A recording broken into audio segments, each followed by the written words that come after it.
Olá, turma do primeiro ano. Nós já estamos no final, reta final, né, para terminarmos, concluirmos os nossos assuntos programados para este ano. Espero que todos estejam bem, não é? E vamos iniciar hoje a nossa última aula referente aos conteúdos da quarta unidade, certo?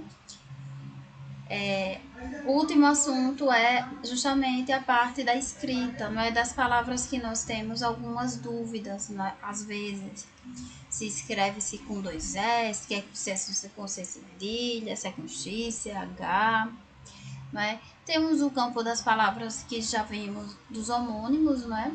E os parônimos, né? Agora nós vamos continuar estudando essas palavras, né? Vamos lá, nós temos aqui o afim de e afim junto, né? A par e ao par. Nós temos o afim separado e o afim junto, e muitas vezes nós devemos utilizá-lo no final do texto, né? O afim de, para indicar a finalidade, né? Para quê, né?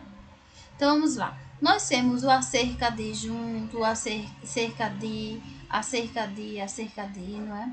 Aí encontro de, encontro ao invés, em vez de, seção, que entra lá nos homônimos, né? Demais e demais, o a e o mais, o mais, o mal e o mal, certo? Vamos lá. A primeira é o afim de e afim. Né? Nessas expressões, vocês vão perceber que a diferença dessas expressões são coisas assim, simples, né? Que nós às vezes não nos habituamos a lembrar, não é? Ou o costume de, olha, tenho que utilizar dessa forma, que é o correto, certo? O a fim de é uma locução prepositiva que indica finalidade, que vale a para. Ele saiu cedo a fim de chegar a tempo, né? Ou afim junto, né, que é o adjetivo, e significa semelhante, né, que indica que apresenta afinidade, que tem parentesco não sanguíneo, por exemplo, eu tenho afinidade com fulano, né, então eu escrevo o afim junto. Olha aqui os exemplos. O genro é um parente afim, não é? Que tem afinidade. Trata-se de ideias afins, parecidas, né? Semelhantes. Então, o afim separado é a ideia de finalidade, para.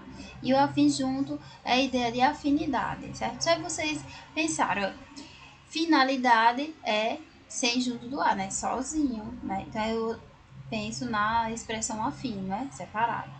E o junto com a afinidade, eu penso em afim junto, certo? Assim fica mais fácil de vocês compreenderem, né? E assimilar o assunto. Ao par e ao par, né? A par e ao par. O a par significa ciente, né? Certo, eu vou dar o a par, eu estou a par disso, né? Então, fez pesquisa em várias fontes e estava a par, né? Estava ciente, compreendeu, né? O que ocorria. O ao par é usado para indicar que a cotação de algo se iguala ao valor nominal oficial. Veja, houve uma forte desvalorização do dólar, o que deixou ao par do real. Vamos ver outras expressões que também causam um pouco de dúvida. Acerca de, cerca de, acerca de e acerca separado, né? Nós temos acerca de que indica o que? Respeito de algo, né? A respeito de algo, sobre algo. É uma locução que equivale a respeito, respectivamente, a quanto, né? Olhem o exemplo. Discutimos acerca de, sobre isso, né? A respeito disso. Estávamos conversando acerca da disciplina matemática, história, né? Física, enfim. Discutimos acerca de uma melhor saída para o caso, né? Agora, cerca de equivale a aproximadamente, né? Ao que indica próximo. Veja, cerca de 70 mil veículos deixaram a capital no feriado prolongado. Cerca de 30% da população ainda permanece isolados por conta do vírus, da pandemia, tanana. Então, vocês utilizam quando tiver com ideia de aproximada, né? esse acerca de, né?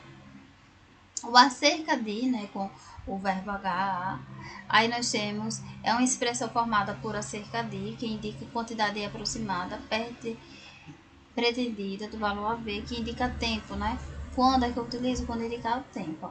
Há cerca de uns 15 minutos, discutíamos uma saída para o caso. Há cerca de 10 anos que eu não a vejo. Então, quando eu indicar esse tempo, né, transcorrido, eu utilizo o acerca com H, né? Eu aceito. Acerca de separado, né? E com A também ali. É a expressão que indica cerca de aproximadamente, preposição de A, né? Olha, falaram acerca de 70 pessoas, né? Quando indica aproximadamente nessa situação, certo? Vamos ao encontro e de encontro. Veja, na língua portuguesa, quando encontrar essas estruturas, você pensa, um quer estar a favor e o outro quer contra. É assim, um a favor, outro contra. É mais ou menos isso, olha. Ao encontro, rege a preposição de, significa a favor de, na direção, né? Ao encontro, né, dessa informação, dessa situação, né, tá? De encontro, a favor, né? Essas atitudes vão ao encontro, né, do que eles pregam. Igual, né? Elas são a favor, seguem. Ao desembarcar, Filomena foi ao encontro do noivo, né? Em direção ao noivo. Então, ao encontro, né? Tem significado a favor ou em direção. O de encontro, rege a preposição a, significa contra, em choque, contra, né? Sua atitude veio de encontro ao que eu esperava. As ideias dela vêm de encontro às minhas, ou seja, ao contrário, diferentes, né? Ao em vez de, também significa isso, olha. Ao invés de, significa o contrário de, né? Aí você utiliza. Ao invés do que previu a meteorologia, choveu muito ontem, né? O contrário, né? Previu isso, mas aconteceu o contrário. O em vez de significa lugar de, eu posso trocar alguma coisa. Em vez de jogar tênis, preferimos ir ao cinema, né? Em vez de comprar laranjas, compramos maçãs, não é? Então é uma troca, o invés de, certo? O sessão e sessão, vocês viram lá em homônimos, né? São palavras aí, ó, que eu só sei distinguir no contexto, porque na fala ela é a mesma coisa. Sessão, né? Com dois S, né? E C de casa, nós, provém de ceder, né? Do verbo ceder, ceder em português. Portanto, sessão é o ato de ceder, dar algo. Ele fez a cessão dos seus direitos autorais, a cessão do terreno para a construção das creches, agradou a todos os moradores. Por sessão aí, né, vocês já estão cansados, caduquinhos, já de saber que significa a ideia de reunião, né? E aí nós temos do ladinho cecil, forma o verbo sedere, sentar-se, assentar-se, né? Em português designa o intervalo de tempo que dura uma reunião, uma assembleia, uma programação, né? O trabalho. Assistir a uma sessão de cinema, né? Os deputados reuniram-se em sessão extraordinária, ou sessão, né? Com C cedilha. Nós provém do latim sectio, unius, que tem por radical sectus, participa do verbo secare, que significa cortar em português. É um substantivo que designa o resultado de um corte, uma subdivisão. Então, tem ideia de seção, tem ideia de espaço, né? Divisão. Lemos a notícia na seção de esportes. Vimos as bolsas na seção de brinquedos, no local, né? No espaço, né? Definido. Agora nós vamos para demais.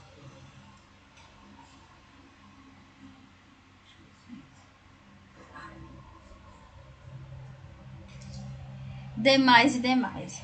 Demais é advérbio de intensidade, né? Que vale a muito em excesso. Elas falam demais, né? Muito. Ai, nossa, ultrapassa aí o limite. B, né? Também pode ser usada como substantivo que vira precedido do artigo ou outro determinante, significa o restante. Né? Escalaram 11 atletas para jogar, os demais ficaram no banco.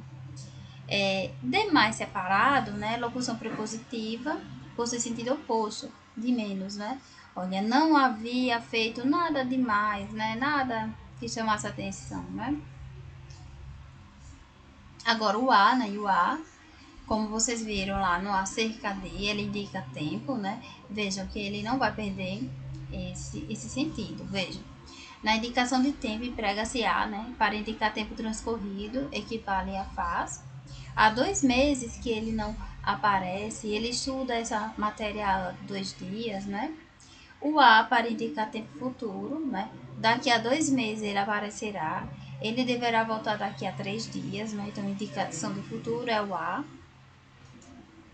Na linguagem formal, exige-se a correlação temporal do A, né? E aí, nessa correlação temporal, vocês também vão trabalhar o paralelismo, né? Sintático. Há vários meses que ele repete a mesma coisa. Havia vários meses que ele repetia a mesma coisa. Então, tem que seguir também a mesma correlação aí temporal. A utilização do mas e do mais, né? Mas vocês já estão caduquinhos também de saber, né? Que o mas, ele é ideia, é uma conjunção, né? Conjunção, mas de ideia de oposição. É conjunção coordenada adversativa, equivale a contudo, todavia, entretanto, né? Ele estudou muito, mas não conseguiu boa nota. O time terminou o campeonato sem derrota, mas não foi campeão, né? O mais aí é o pronome de advérbio de necessidade, tem o antônimo de menos, né? Ele leu mais livros este ano que no ano anterior, pronome definido, né? E ela era a aluna mais simpática da classe, né?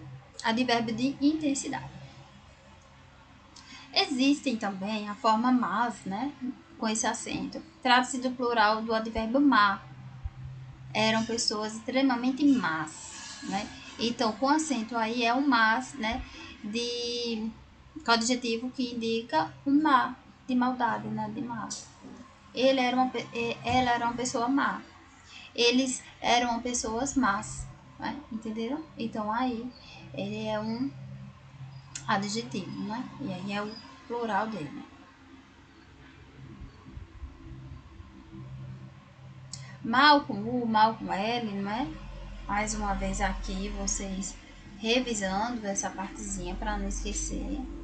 O mal com U é o antônimo de bom. Refere-se, pois, ao substantivo, né? Escolheu um mau momento para sair. Era um mau aluno. O mal com L é o antônimo de bem, né? Então pode ser ele se comportou mal, seu argumento está mal estruturado. A conjugação temporal equivale assim: mal chegou, saiu. Nós temos o substantivo quando precedido do artigo ou do outro determinante, né? Se o bem e o mal existem, você pode escolher, não é? É preciso saber viver. Uma letra de uma música de Roberto Carlos e Erasmo Carlos. Nenhum e nenhum. Ó, nenhum é o pronome indefinido, opõe-se a algum, geralmente antecedido de um substantivo, né? Nenhum cantor canta como ele. Nenhum equivale a nenhum só, nem um sequer. Nessa expressão, o um é um numeral, opõe-se ao 2, 3, né? Nenhum dia inteiro foi suficiente para acabar a obra, né? Outra situaçãozinha que os alunos erram bastante, onde, aonde e donde, né? O aonde indica tempo, indica movimento, né? Então, ele está relacionado à ideia de movimento. Com os erros que dão ideia de movimento, equivale sempre para onde, né? Aonde você vai, aonde nos leva para a tal rapidez. Todo artista tem de ir aonde o povo está. Milton Nascimento, né? E Fernanda Braga. Naturalmente, com os verbos que não dão ideia de movimento, emprega-se o onde, né? Ou seja, ideia de lugar fixo. Onde estão os livros? Não sei onde te encontrar, né? Ideia de localização parado, né? Ideia fixa. Nós temos um donde, né? É a contração do de com onde, significa lugar de. De onde você vem? De onde provém essas mercadorias? Não é obrigatória a contração da preposição, né? De com a palavra onde. Ou seja, você também pode dizer de onde, né? Já que ideia é lugar, passa a ideia de lugar fixo. Vamos lá, o uso dos porquês. São 4 formas do uso dos porquês, não é? E aí, ó, lembre-se, inicialmente, de que em final de frase a palavra que deve ser sempre acentuada. Por se tratar de um monossílabo tônico terminado em e. Ó, você vive de quê? Ela pensa em quê? Então, toda vez quando for assim, um finalzinho, né? Ela traz só para dizer que ele é tônico, né? E está sendo acentuado, né? Escreve-se o porquê, separado assim, sempre na ideia de pelo qual inflexões, né? Este é o caminho porque passo todos os dias. E aquele é o livro porque Paulo se interessou. Nesse caso, trata-se de um pronome relativo, mas a preposição, né? O por. B. Quando depois dele vier escrita o subtítulo da palavra razão, né? Se ocorrer no final da frase, deverá ser acentuado. Veja. Porque ele faltou à reunião? Por que razão você não compareceu? Você não compareceu por quê? Né? Por que não parou? Parou por quê? Né? Não sabemos por que ele faltou. Nesse caso, trata-se de pronome interrogativo, né? Que vem precedido, né? De uma preposição. Interrogativo do que precede da preposição por. Bem, quando equivale a por isto, estamos ansiosos porque começaram as aulas, né? Nesse caso, temos a preposição que, seguida da conjunção integrante que, né? Já que tem esse equivale a por isto. Escreve-se o porquê junto e sem acento quando indicar o que, gente? Vocês estão também cansados de saber, né? Que é uma construção explicativa ou pode ser causal também, né? Quando equivale também a pois. Tirou boa nota porque estudou bastante. Não compareceu porque estava doente. Não sai agora porque está chovendo muito. Então, tá a ideia de explicar. Escreve-se porque, não é? Junto com acento, quando se tratar de um substantivo. Nesse caso, virá precedido de um artigo ou uma palavra determinante, né? Não precisa necessariamente ser o "o", né? Mas se vier uma palavra determinante, né? Esse porquê vai ficar sendo substantivado. Então, nem o governo sabe o porquê daquela medida, não compreendemos o porquê da briga, então daí traz ideia de explicação, né? Tanto é que ela entra como conjunção coordenativa, né? Indicação de explicação. Vamos lá, o senão e o senão. Vamos. O senão é uma conjunção alternativa que ele vale ao contrário, né? E o se não separado, ele é de condicional. Então, veja, ela equivale a mas sim, porém. Também funciona como preposição equivalendo a exceto, a não ser. Devemos entregar o trabalho no prazo, senão o contrário será cancelado. Era flor e não já da escola, senão de toda a cidade. A quem, senão a ele, devo fazer referência. Senão também pode ser classificado como substantivo, significando mácula, né? Marina só tem um senão. Se não, é conjunção condicional, né? Ou integrante, se, seguida de não, advérbio de negação. Se não chover, iremos acampar.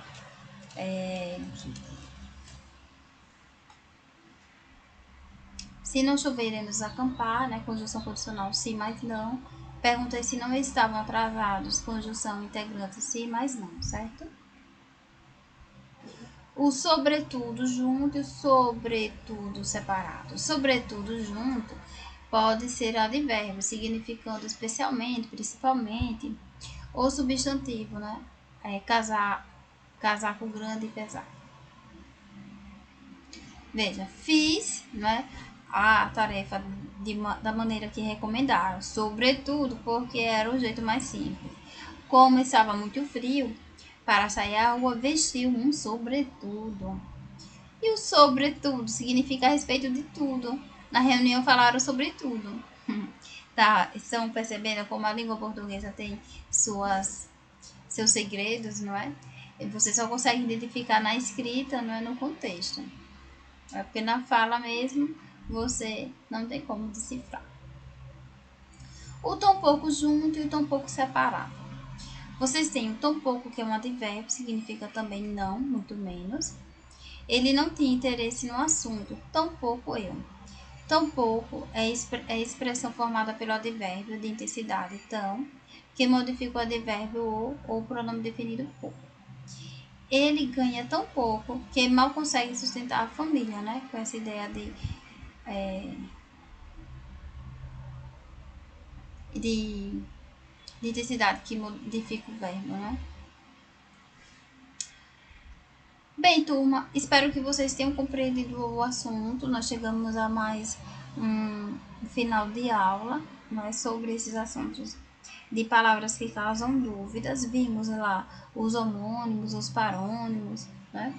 Percebemos que há palavras mesmo que pela pronúncia você não consegue identificar, né, o que deve ser,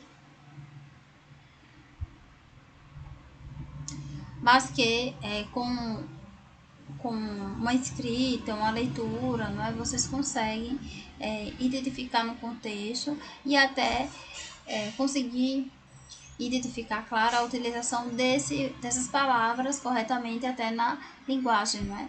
O uso do porquê, o uso do senão, o uso do encontro de ao encontro de, tão pouco, sobretudo, não é? Então, são palavras que trazem essa dúvida, mas que vocês, ao estudar, ao fazer atividade, conseguem decifrar, certo? Na plataforma da escola fica disponível as atividades, bem como o vídeo, não é? E lá vocês vão ter a possibilidade de revisar o conteúdo, os assuntos anteriores e estudar para a prova da quarta unidade, certo? Espero que vocês tenham compreendido. Fiquem em paz.